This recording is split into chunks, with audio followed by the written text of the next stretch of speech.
Have you ever had a dream? Maybe to write a book, start a business, or change your life, but no matter how hard you try, something invisible holds you back? That silent voice in your head that says, later, you're not good enough, or what's the point? That feeling isn't laziness, it has a name, and in this powerful book, Steven Pressfield calls it what it really is: resistance. This is not just a book about creativity. It's a wake-up call for your soul. If you've ever felt like the world is passing you by while your dream gathers dust, this story might just change your life.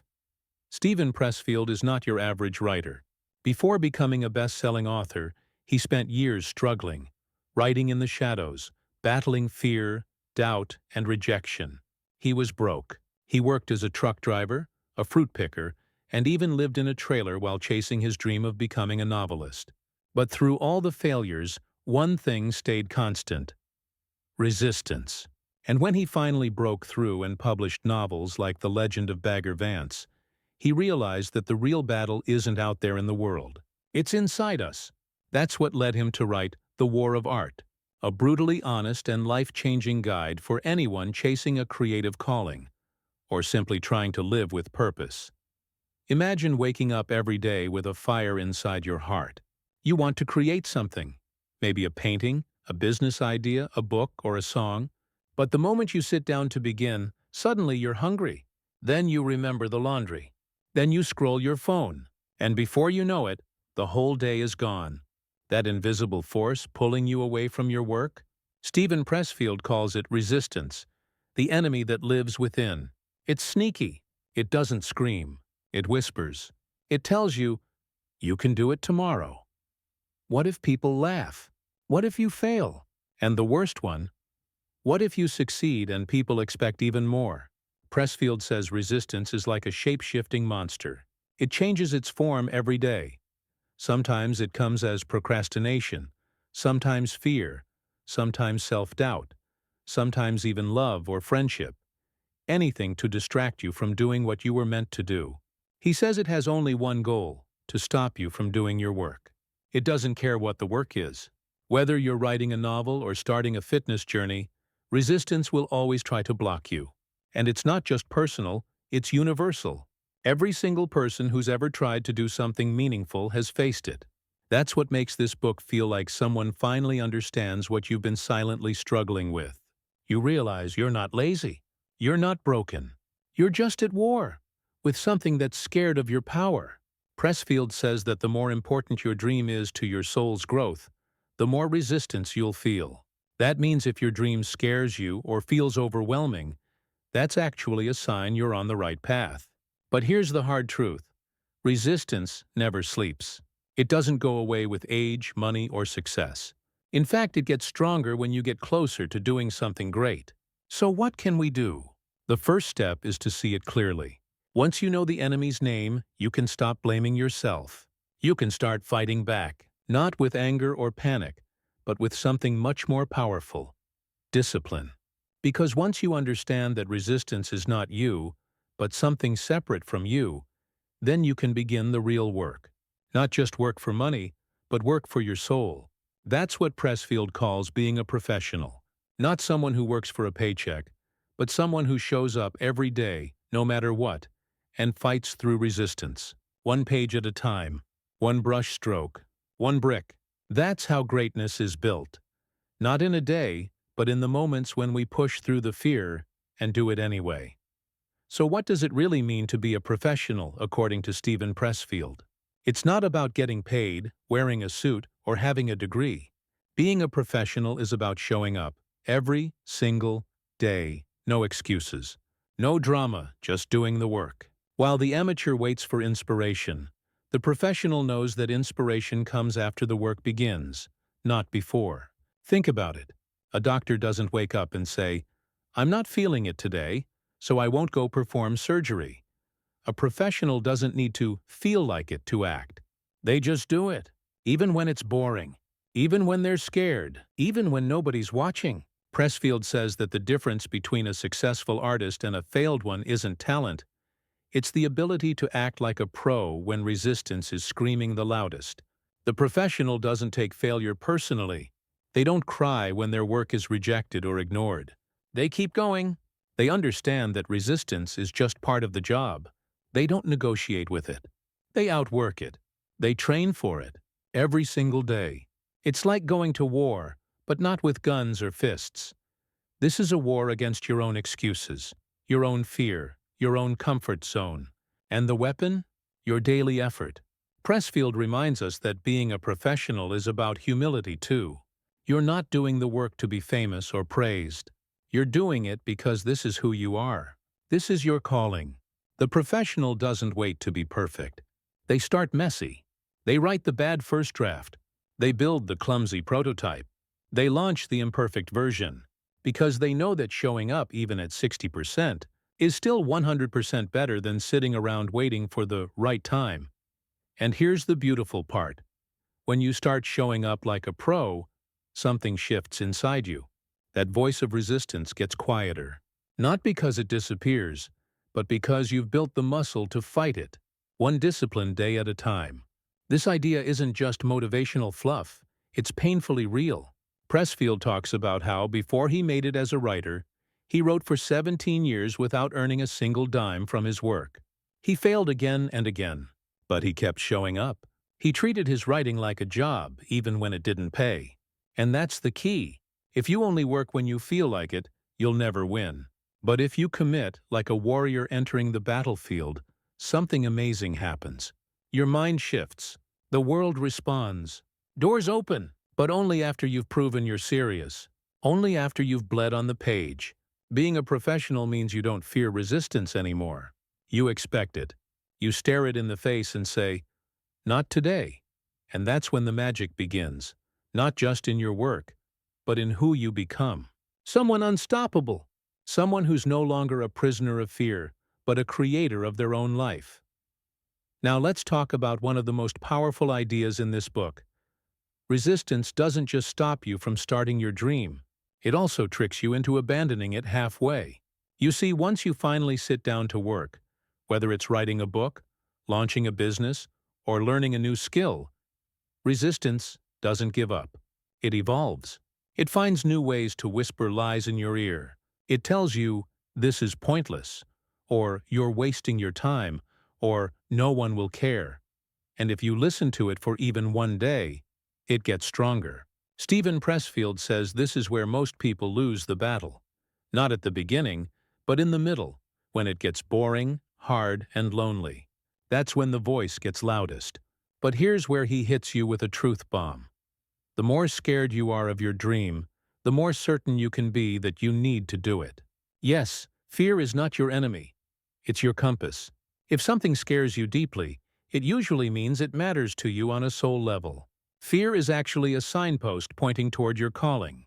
And that's why resistance attacks you the hardest when you're closest to the thing that would change your life. It wants you to quit before the breakthrough. And guess what? It's very good at its job. Pressfield explains that resistance is fueled by fear, ego, and self-doubt. But you can starve it by taking action. Even small action. Write one page. Practice for 30 minutes. Make one phone call. Action kills resistance. Because resistance lives in the mind. It's imaginary. But action? That's real. That's movement. That's momentum. And once you move, the spell is broken. Another trap resistance uses is perfectionism. It tells you, don't start until you're ready. Don't launch until it's perfect. But here's the truth. Nothing will ever be perfect. Not your first draft, not your first product, not your first try. Pressfield says perfectionism is just fear in disguise. And fear is the favorite food of resistance. So the professional doesn't wait. The professional knows it's better to be imperfect and in motion than perfect and paralyzed. Even if what you make today is terrible, it's still better than the masterpiece you never started. Another powerful point Pressfield makes is that resistance will even disguise itself as success. Yes, sometimes you finally publish something, or your project takes off, and instead of feeling happy, you feel terrified. Why? Because now you have something to lose. Now the stakes are higher. Resistance says, what if you can't do it again? What if you're a one-hit wonder? And that fear can make you freeze all over again. But the professional knows this too is a trick. So they keep showing up humbly, daily, without ego. Not chasing applause, not chasing likes, just doing the work. With quiet faith, with inner strength, with focus on the long game, because in the end, it's not about talent. It's about grit. It's about pushing through fear. Not once, but every day. It's about winning the inner war, moment by moment. And if you can do that, there's nothing you can't build. Steven Pressfield takes the conversation even deeper when he talks about the idea of calling and purpose. He says every single person is born with a unique gift, a creative destiny, a soul assignment. Maybe for you it's writing, or building, or healing, or teaching, or creating beauty in the world. Whatever it is, it's not random. It's sacred. It's personal. It's the one thing you were born to do. But here's the hard part. The closer you get to your true calling, the more violent the resistance becomes. Why? Because your calling threatens the part of you that's comfortable being stuck. It threatens the ego. It shakes up the status quo. The ego wants to stay safe and familiar, even if it means living a small, unfulfilled life. But the soul? The soul wants growth. It wants risk. It wants expansion. That's why this battle feels so intense. It's not a battle of laziness. It's a battle between your ego and your higher self, between fear and freedom, between the life you're stuck in and the life you're meant to live. Pressfield makes it clear that this war is spiritual. He even says resistance is not just a mental habit or bad behavior. It's a force of evil, a dark energy that works to keep human beings small. It doesn't care about your dreams. It cares about destroying them. It's the voice that says you're too old, too young, too late, too early. It's the addiction, the distraction, the toxic relationship, the endless excuses. It's everything that keeps you from stepping into your true self. But here's the powerful twist. Every time you act in alignment with your calling, you push back against that darkness. Every time you choose to write instead of scroll, to practice instead of complain, to grow instead of stay the same, you win a small victory. And those victories add up. They build a new you, a stronger you, a more awake version of yourself. This is where Pressfield introduces the idea of invoking the muse. He says that when you sit down to do your work like a professional, with focus, discipline, and humility, you actually open a doorway to divine help. Call it God, universe, muse, spirit, whatever word works for you. The point is, something higher begins to assist you. Ideas come from nowhere. Time disappears. You get into flow. And that's not an accident. That's what happens when you align your daily actions with your soul's purpose. You tap into something timeless, something ancient, something bigger than you. But, and this is important, you only get that help after you sit down and do your part. The muse doesn't visit lazy people. She visits warriors, people who show up despite fear, despite failure, despite doubt. People who sit at their desk or canvas or kitchen table like it's an altar and treat their craft with sacred seriousness. That's the magic of this book. It doesn't just teach you how to work. It teaches you how to live, with intention, with courage, with deep respect for the gift you've been given, and the life you're meant to create with it. Now comes one of the most raw and honest truths in the war of art. Nobody is coming to save you.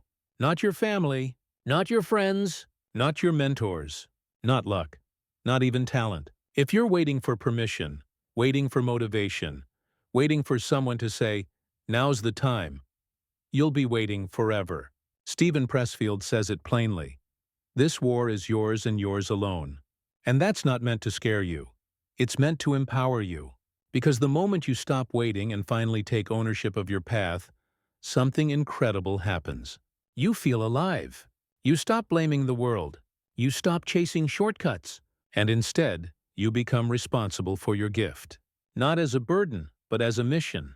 You're no longer a victim of fear. You become a soldier of purpose. Pressfield reminds us that we live in a world obsessed with hacks, overnight success, and 10 easy steps. But that's not how mastery is born. Real greatness is quiet. It's slow. It's invisible for years. It happens when no one's watching. Those early mornings, late nights, Lonely weekends when you could have taken the easy road, but chose to fight for your dream instead. And yes, it's hard. Yes, it's painful. But it's also meaningful, because every hour you invest in your calling adds up. It changes you. It shapes your character.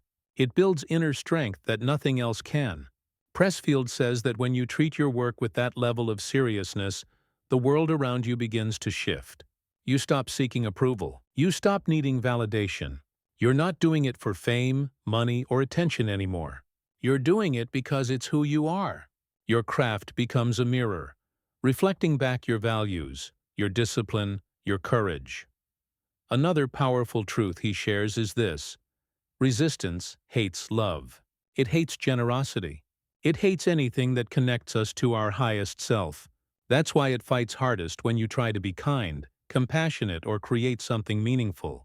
Because resistance doesn't want you to rise. It wants you to hide. So the more resistance you feel toward something, the more sure you can be that it matters. That's the paradox. What you fear the most is usually exactly what you need to do next. That speech you're afraid to give. That book you're afraid to write. That decision you're afraid to make. On the other side of that fear is your freedom. But to get there, you'll have to cross a battlefield. And the enemy is inside your own mind. This is why Pressfield doesn't sugarcoat anything. He doesn't say, "Follow your passion and life will be easy." He says, "Follow your calling and life will test you like never before. You'll be judged. You'll be ignored. You'll doubt yourself 100 times. But you'll also grow in ways you never imagined. You'll feel peace. Not because life got easier, but because you became stronger. You'll stop chasing success and start living from purpose. You'll go from wandering to warrior, from dreamer to doer. That's what the war of art is truly about. Not just winning one battle, but becoming the kind of person who never stops fighting for their truth." In this part of the journey, Steven Pressfield introduces one of the most transformational shifts in the entire book, the idea of turning pro. Not just behaving like a professional, but becoming one on the inside. This is not about getting paid or reaching fame. Turning pro means you stop treating your gift like a side hobby or casual interest. You begin to honor it. You stop flirting with your purpose and finally marry it. You stop saying someday, and you start saying today. Pressfield explains that amateurs are ruled by their emotions. They only work when they feel like it. But the pro? The pro shows up no matter what. Whether they're tired, sad, uninspired, heartbroken, it doesn't matter. They still show up and do the work. Why? Because they've committed their life to it. They've crossed the invisible line from dabbling to devotion, from interest to identity. This idea hits hard, especially in a world where distractions are everywhere. Social media, entertainment, scrolling for hours, all of it can make you forget who you are. But turning pro pulls you back. It gives your life direction. You stop being a leaf floating in the wind and start becoming a mountain rooted in purpose. The pro doesn't need applause to keep going. They're not chasing validation. They're chasing mastery. And mastery isn't sexy. It's discipline, repetition, and quiet strength. Day after day, the pro sharpens their craft while the amateur makes excuses. The pro learns how to dance with fear. Instead of running from it, they move toward it. Because they know that fear is proof they're alive. Fear means the work matters. And here's the most beautiful part. When you turn pro, the world responds differently. Opportunities begin to find you. Not because of magic, but because of energy. You start to carry yourself differently. You walk taller. You speak with more clarity. You make decisions with more confidence. People sense that you're not playing around anymore. You're not hoping for success. You're becoming the kind of person success wants to work with. Pressfield says that when you turn pro, you become a magnet. Not just for outer rewards, but for inner peace. You no longer feel like a fraud. You no longer live with regret. You no longer wake up with the heaviness of not living your truth. Because now you are living it. In every word you write, every project you complete, every day you show up, you are choosing growth over comfort. But let's be honest, this transition isn't easy. You'll lose some friends. You'll be misunderstood. You might even feel lonely for a while. Because most people around you are still stuck in the amateur mindset. Waiting, hoping, hesitating. But that's okay. You're not here to please the crowd. You're here to fulfill your purpose. And the moment you stop negotiating with your dream and start committing to it fully, that's when your real life begins. Turning pro is not a single moment. It's 1,000 choices, made quietly with courage, every single day. As the war of art comes to its final message, Steven Pressfield leaves us with something that goes even deeper than work, discipline, or resistance. He reminds us that this fight isn't just about creating, it's about becoming. The real goal isn't just to write the book, launch the business, or finish the painting. The real goal is to become the kind of person who lives fully aligned with their soul. Someone who doesn't run from fear but walks through it. Someone who doesn't wait to be chosen but chooses themselves, every day. Someone who lives with such quiet purpose that the noise of the world can't shake them anymore. And here's the truth. The life you want, the peace you crave, the freedom you're chasing, it's all hiding behind the thing you're avoiding.